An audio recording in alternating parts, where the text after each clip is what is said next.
Oke, masih dengan Profesor Kardus, tak berjasa tapi jenius. Ya, industri baterai global akan selalu meningkat setiap tahun. Sebut saja konsep baterai terlaris di dunia, yakni baterai lithium ion, yang mencatat peningkatan pasar penjualan hingga 19,3% di periode akhir 2022, di mana tercatat pasar penjualan baterai lithium global pada tahun 2021 mencapai 65,9 miliar dolar dan naik menjadi 78,25 miliar dolar pada akhir tahun 2022 dan diperkirakan akan mencapai 273 miliar dolar pada tahun 2030. Ya, hal ini tentunya tidak mengejutkan karena faktanya seluruh teknologi di dunia ini menggunakan sistem baterai untuk beroperasi. Tak hanya jenis baterai lithium, jenis konsep baterai generasi terbaru lainnya juga terus mengalami pertumbuhan signifikan. Seperti yang kita tahu, dalam 10 tahun terakhir sudah banyak konsep baterai alternatif yang telah dikembangkan, bahkan beberapa di antaranya telah diproduksi secara massal. Sedang beberapa lainnya masih dalam tahap pengembangan atau masih berwujud prototipe.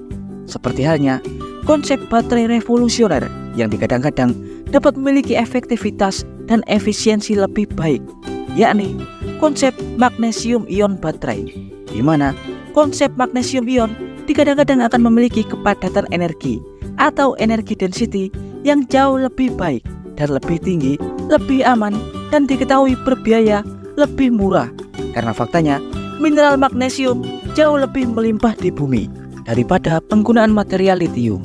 Ya, dan kali ini Profesor Kardus akan mengulas jenis konsep baterai revolusioner tersebut. Tapi sebelum Profesor Kardus mengulasnya, jangan lupa like, subscribe, dan tekan tombol lonceng di channel Profesor Kardus.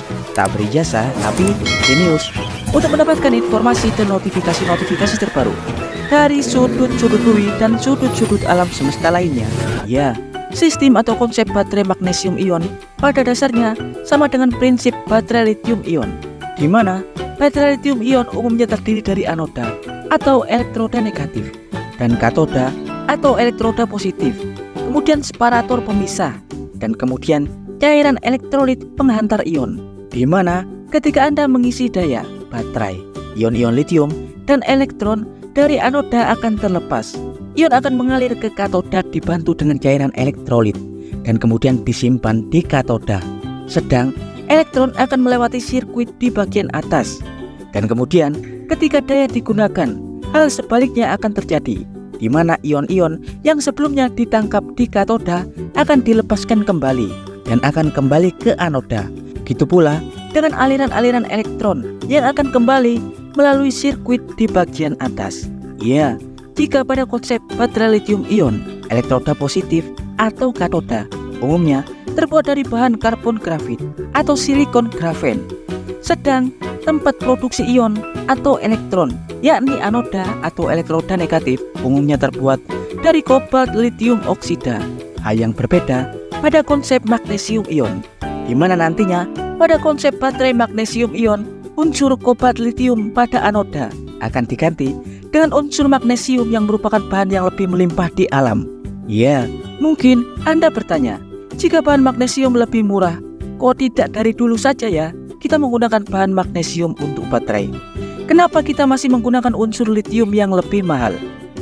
Ya, memang baterai lithium ion memiliki keunggulan dalam kerapatan daya gravimetrik, sehingga cocok untuk penggunaan baterai mobile seperti ponsel dan lain-lain. Sedang baterai magnesium umumnya memiliki keunggulan pada kepadatan energi volumetriknya dan biaya bahan yang lebih murah.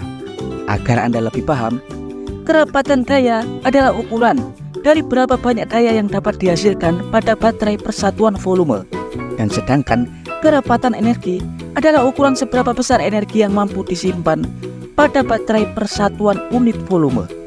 Memang unsur magnesium sangat potensial karena memiliki kerapatan energi volumetrik untuk skala penyimpanan yang lebih besar dan harganya pun jauh lebih murah.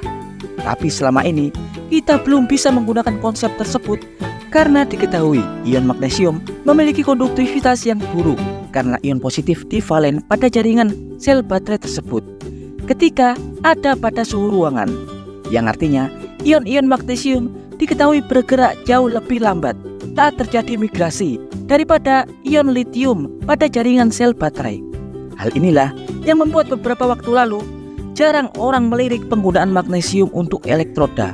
Tapi diketahui baru-baru ini para tim ilmuwan dari Tokyo University yang dipimpin oleh Profesor Masaaki Sadako, PhD, mengungkap bahwa timnya telah berhasil mengembangkan konsep elektrolit konduktivitas superionik berbasis kerangka logam organik atau MOF, yakni Metal Organic Framework, yang artinya jenis elektrolit khusus ini berbentuk padat atau solid state. Bahkan mereka membagi temuannya dalam sebuah jurnal penelitian ilmiah, yakni Journal of American Chemical Society. Profesor Sadako mengungkap elektrolit padat MOF atau Metal Organic Framework untuk baterai magnesium nantinya akan memiliki struktur kristal berpori tinggi yang memungkinkan ion magnesium divalen untuk lebih konduktif dan dapat bergerak dengan bebas.